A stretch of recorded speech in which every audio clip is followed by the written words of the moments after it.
All right, here's our topic, electrolysis and Faraday's law. And here's our objective. So we want to oftentimes with electrolysis, they're going to plate things. And plate is like put a layer on, all right? So here's some different definitions that I've found to think about what electrolysis is. Um, Remember, it's got a positive delta G value, so that's why it's unfaved reaction.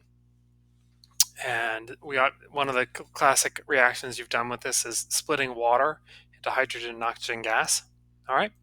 You wouldn't be plating anything there, you'd be making a gas. Faraday's law is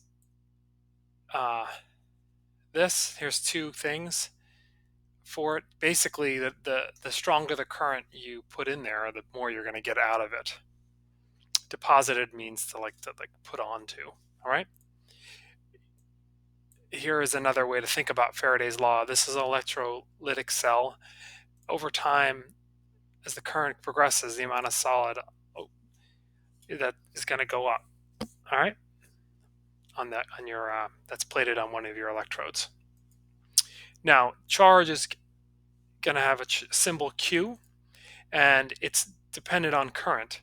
Current's got the symbol I. Its units are C per S or amps, a capital A. C is coulomb. A coulomb is an amount of charge.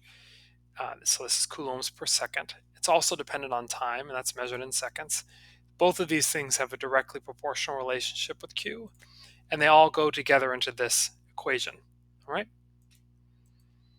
Now,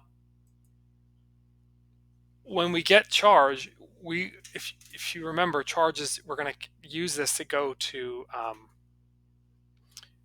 mass. How do we go from charge, which is an amount of electrons, to mass? Well, first thing you got to do with charge is you got to convert it to moles of electrons, and we're going to use Faraday's constant. All right, it's a really fancy F. And then for moles of electrons, you can go for moles of a substance. All right, and you'd use the half equation, like Ag plus 1 electron equals Ag. So that means for every 1 mole of electron you make 1 mole of substance. You use your balanced half reactions, and then use molar mass to go to grams. All right, so let's look at a problem. Silver can be electronic cathode. It's very common. A lot of silverware has this.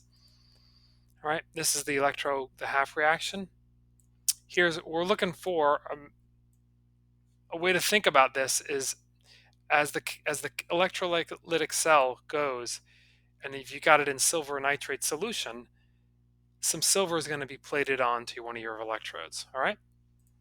So first thing we got to do is we need to read the problem and figure out what we want to know, or what important information. Mass. All right. That's what we want to know. We're given a current and we're given a time. All right. Now you'll notice I wrote this, it's given an A and I wrote it in coulombs per second. You're going to want to use this unit because that's the unit you can convert, or that's going to cancel out with the units. Now 72 minutes, I want that to be in seconds, so I'm going to multiply that by 60. I'm not going to round until the end. All right, so here's my info, here's my formula. I'm solving for mass, and you'll notice mass isn't in this equation. I'm going to rearrange the equation to make it into Q. And then I'm like, wait a second, I don't know Q either. Well, remember this diagram. If you go to charge to moles of electron, I'm going to use Faraday's constant, all right? So that means whatever I get when I multiply these two things, I'm going to divide by the Faraday's constant, and that's going to give me moles of electrons. Then the next thing is to go to moles of substance, all right? And I need the balanced half reaction. This was silver, so it's a 1-to-1 relationship. All right, you can see for every 1 mole of silver, there's 1 mole of electrons. That's going to make 1 mole. So there. The last thing is to go from moles to grams, and that's the molar mass. I'm going to multiply by my molar mass. This comes from the periodic table. So it's this times this, all right, divided and then multiplied. And I'm going to get this, 33 grams. I rounded that for sig figs. It was a different number. All right, let's do another problem. How much time this time? All right, So how long would it take to plate this thing with copper? It wouldn't look gray. It'd look more like the color it was. But anyways, so important things. There's four things. I'm looking for time. I have given a mass, and I know the current. So those things are really important. Now the CuNO32, that tells me that I need 2 moles of electrons for every 1 mole of copper. All right. So here's my equation. I'm going to rearrange it for T like this. What's my plan? Well, I'm going to start with my milligrams. I'm going to convert that to grams, then go to moles, then go to moles of copper, moles of electrons, go to charge, and from charge I can get time. All right? And so to go from milligrams to grams, I'm going to divide by 1,000. To go from moles, I divide by the molar mass. All right? Now, to go from moles of copper to moles of electrons, I need to balance equation. So that's for every 1 mole of copper, I have 2 moles of electrons. All right. And then for every 2 moles of electrons, I can go to Q. That's divide by or multiply by Faraday's constant. And then to